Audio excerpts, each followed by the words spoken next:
Mom spent months searching for my brother. Then she sealed the doors.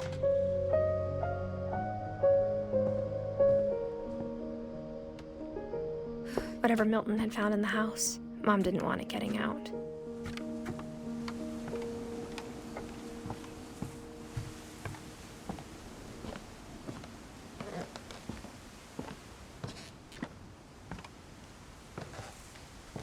Mom definitely blamed Edie, but I think Louis blamed himself. After he graduated, he just spent more and more time in his room, until Mom got him a job at the cannery.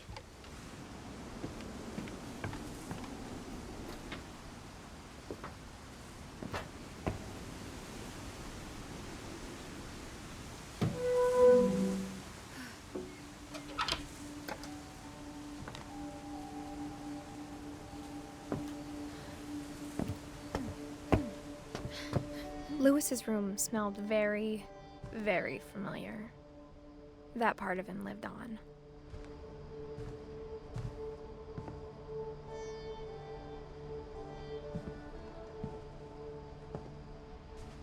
Louis and I spent a lot of time playing games together, but he was surprisingly bad at them. He died a lot.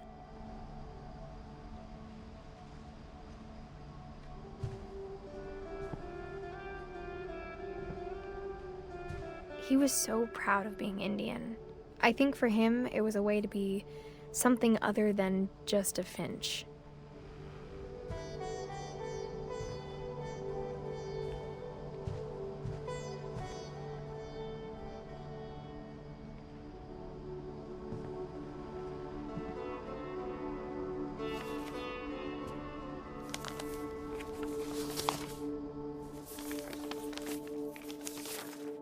Dear Mrs. Finch, as Louis's psychiatrist, I can understand your desire for an explanation. As I see it, the trouble began in January, shortly after we convinced your son to seek treatment for substance abuse. Newly sober, I believe Louis first noticed the monotony of his daily life.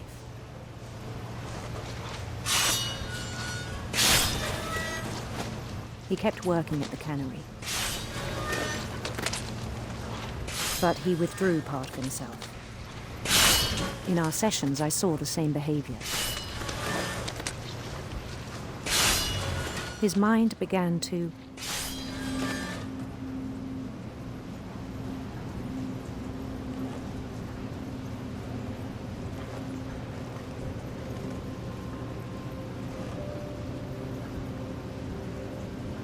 wander.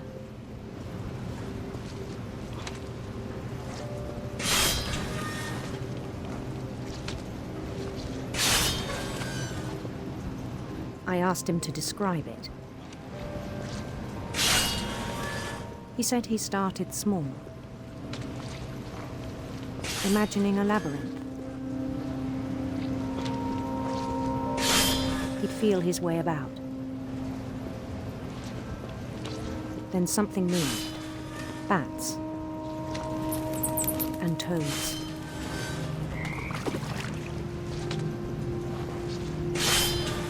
And things that have not names.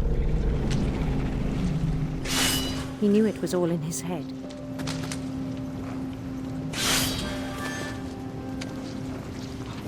But he took it very seriously. I had hoped he'd find himself.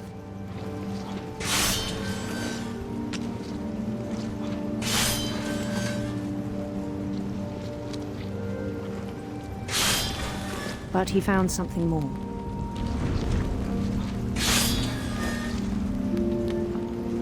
I worried about him then, daydreaming at the cannery. I spoke with his boss,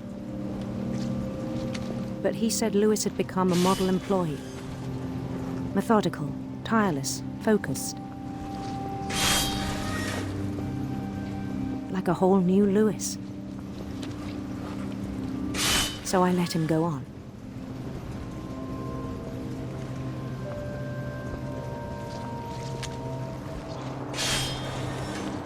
I even encouraged him. It seemed very promising at first. He told me he'd made a new friend.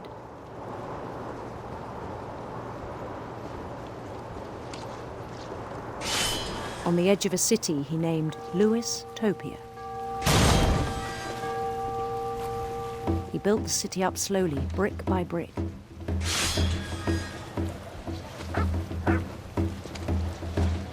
Then he made musicians.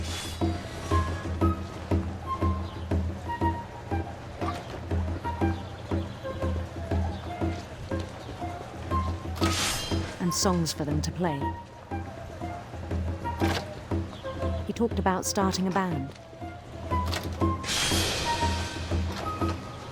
And he was always humming something.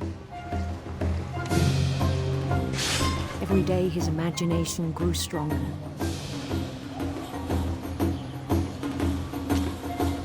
He no longer spoke at the cannery. But his chopping was as reliable as ever. Then one day it struck him that all the cheering crowds, even the stones under his feet, were all in his imagination, so he could do whatever he wished.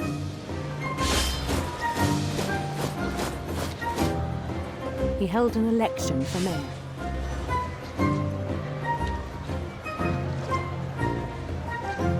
And he won. They begged him to stay, but his mind was already wandering. It became a game for him.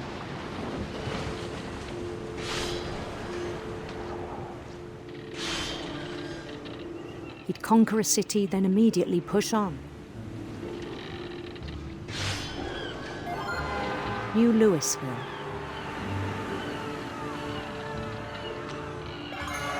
St. Louis. He started drifting away from our reality.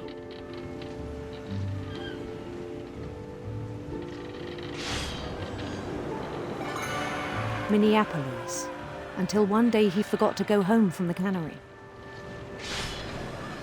Even as his mother pleaded with him, part of Louis kept sailing on.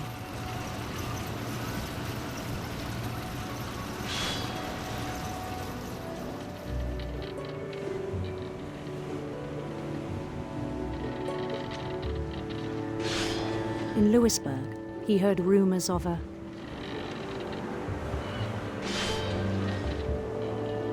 handsome queen.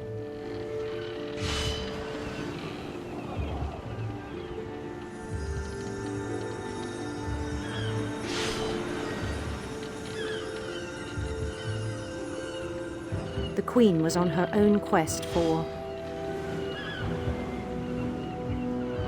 sinister serpents.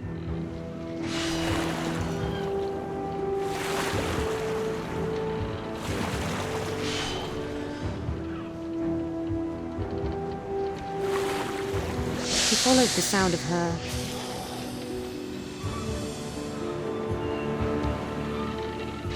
electric sitar.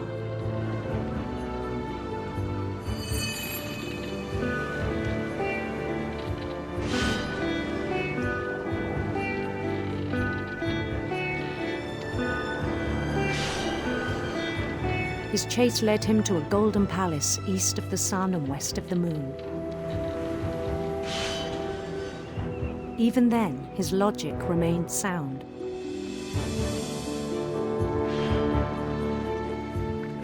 He knew the world was all in his imagination.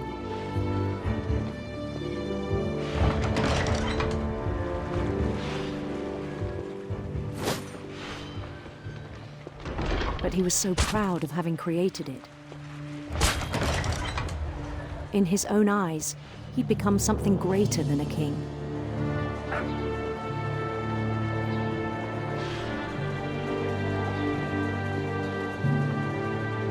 For someone who'd never known success in the real world, I think it was overwhelming.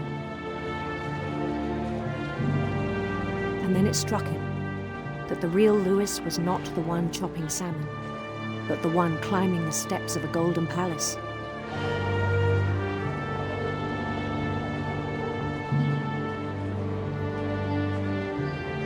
My imagination is as real as my body, he told me.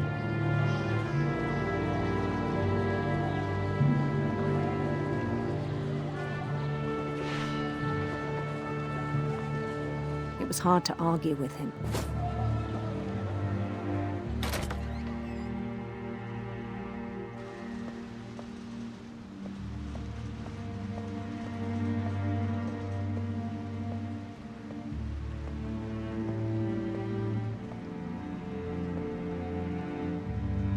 He began to forget the world we know.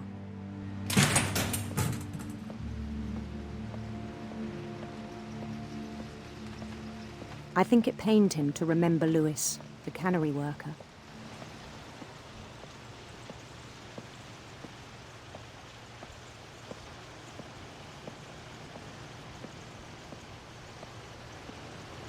He began to despise the man with a royal contempt.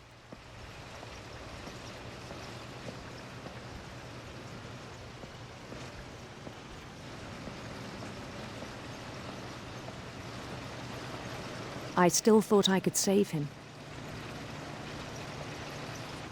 Even after he said he was being crowned king over all the lands of wonder.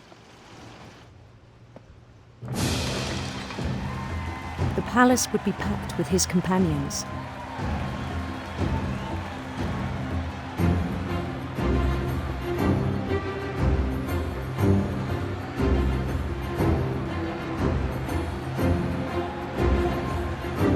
Including the wise Calico who had insisted on advising him.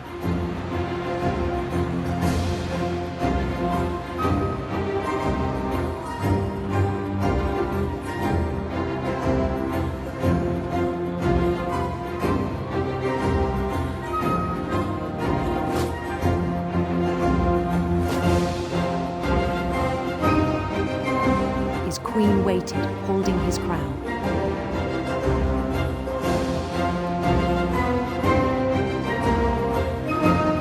There was only one thing left to do.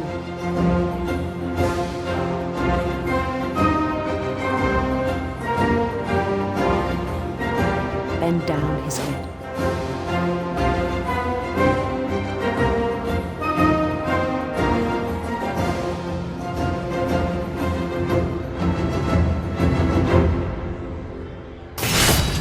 And the rest I think you know.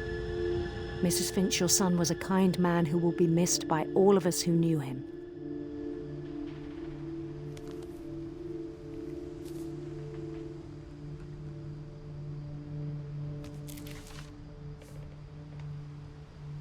My brother was really cool.